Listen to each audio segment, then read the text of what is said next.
me for a playoff spot. Just well done all around. So then I'm going to, after that, then it goes to team number 5. I know strictly off of record, this team probably deserves to be in the top 3, but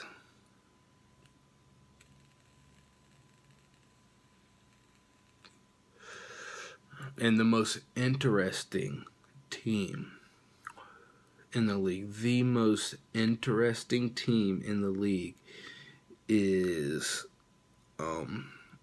the Auto Wins Brad's. Brad has probably the weakest lineup in the league. Almost like for sure, like the weakest. Like I hate on Howie's team, and but you cannot hate on a team who's 5-1. And let me tell you this, boys, the Braden curse is real. It's tangible. It happens. It will happen to you. And like I said, just the fact that he's 5-1, he probably does deserve to be up there, further up there in the rankings. But you can't just. I couldn't.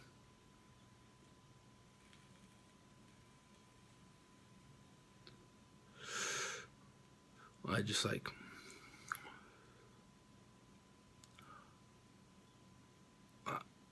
I don't know. I think everybody gets it. I think everybody gets why he's number 5. I think there's more to it than what the record shows. Just like we talk, like he's 5-1. He could very well is likely to be 5-1. Like the luck has got to run out. The luck has got to run out. Well, I'm rooting for you. You know, you're my boy. I'm rooting for you, but that's just how it is, and I think everybody gets that. I think everybody gets what's going on with Brad's team. But, and I'm just being realistic with it too. You can't. It's not the NFL scoring. It's not NFL strength. Which, if any 5-1 team would be up there in the tops of them, but you guys get it. So when I go to Brad was 5. Hold on a second. Okay, team number 4 is Ouchtown. Population U.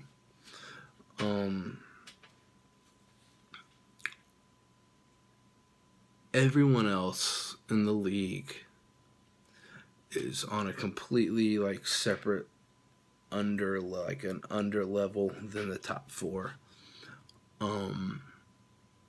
There's 4 teams right now who just look on a different level than everyone else. Like there's 4 teams who are just breaking away, and they're just going to continue to edge and break away from everyone else. And while these teams are so good that they're on a different mindset than everyone else. They're on a championship mindset where they're not going to have to rely on luck and all this kind of bullshit we go through as managers. They're on a level. All 4 of these teams are thinking championship. Us 3 think everyone else is trying to protect their pride, trying to just not make themselves look stupid. But these teams are actually looking to win it. And team number 4 overall, number 4 overall is Bud. Team looks good. Like I said, There's not, besides Saquon, there's not a single player on your lineup who I'm afraid of on paper. But a crazy stat is Adam Thielen does not have.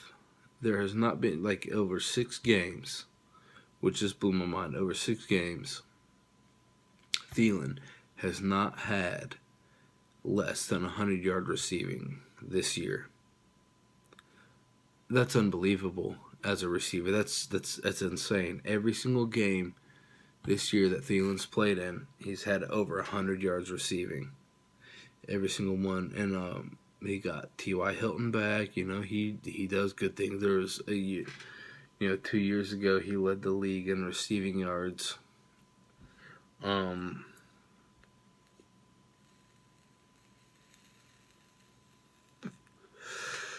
This team has, and I could go on about the analytics with this team. Like I said, like, you look at it, it's not very scary at all, but the analytics with this team is through the roof. Like, it's pretty ridiculous, and that's why. And you could, I don't want to say you'll move up, but you aren't going anywhere along with the rest of the 4 teams.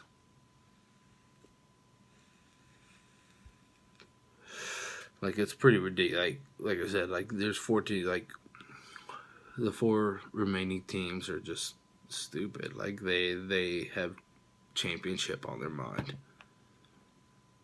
But your 4, you could move up. You could probably move down too, which I don't think is gonna happen because your team's just so steady. So is all these. And I'll move on. So, team number 3 is no surprise, and like I said, I get flack for putting my brothers in the top 3, but come on, just come on. Like, look at the team. So team number 3 is the Golden Child.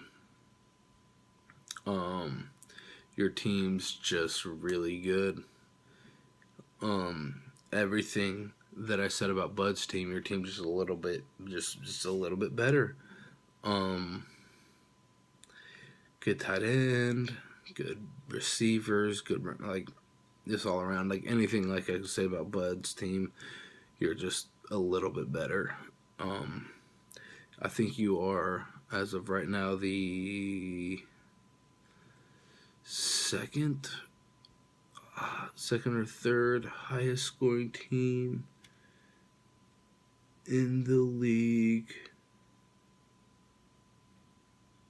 You scored 684. Yeah. You're the second highest scoring team in the league, and that means a lot. That means a whole hell of a lot. And your team shows no sign of slowing down. Your team's just every week it seems like you're, like, the same thing. Like, you know, we don't want to face, like, Melvin Gordon stuff, but it seems like every single week you are scoring 120 plus. It seems like weird, like, maybe even, like, overseas, like, yeah, just every single week.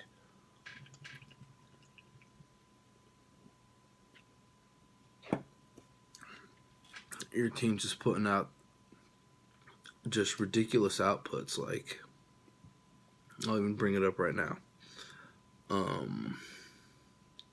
Last week, week 6, 120.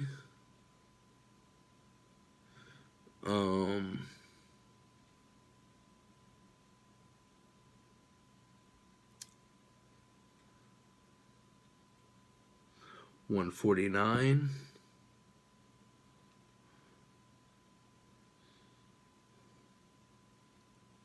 You put up 120, 149, and 128.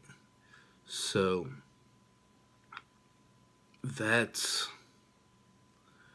over the past 3 weeks, it's over 300.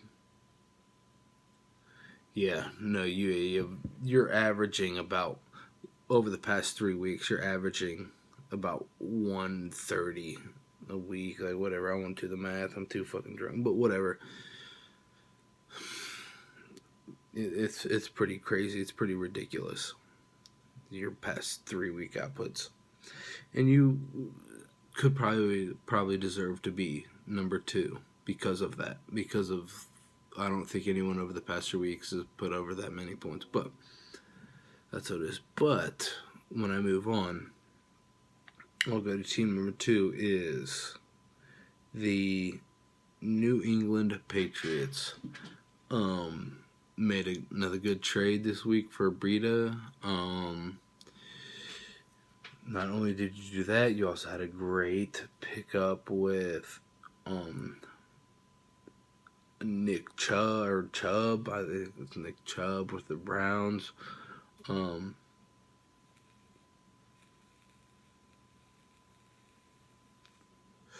It was just great, and I think with that pickup, that's what kind of moves you ahead, is just that specifically. It's the fact that you got him too, and you don't even need him, but you got him, and that helps everyone else out too. Like I said, with the top 4 teams, your top 4 team, like, I would rather one of your top 4 teams get him than someone who I'm like directly trying to beat out. And yeah, no, he's going to do really good, and I'm glad you got him over someone who, like I said, like directly trying to beat out, and that's why I give you like someone to the edge, because he's just another option. He's just another great option that a lot of the teams that are fighting for or trying to get would love to get. And not only that, but you are, your team. You've got the number 1 fantasy player in the league right now, non-quarterback. You have the number 1 quarterback. You have the number 1 running back.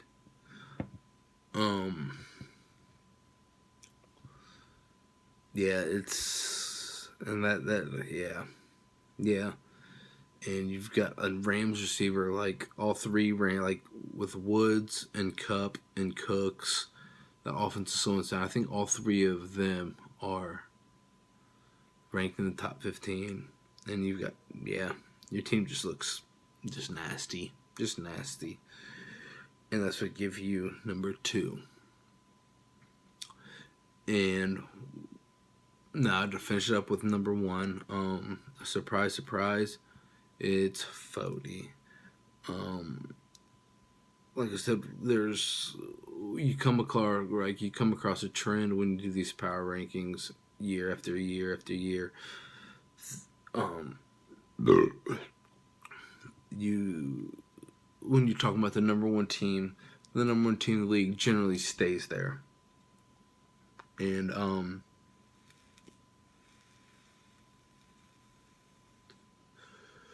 it almost becomes monotonous. It becomes boring talking about them, but we all see what's going on with CJ's team. We've seen his weapons. We've seen what every one of us has a player on our team that can just everyone has a hitter, but CJ's got Kamara, Hill, Julio.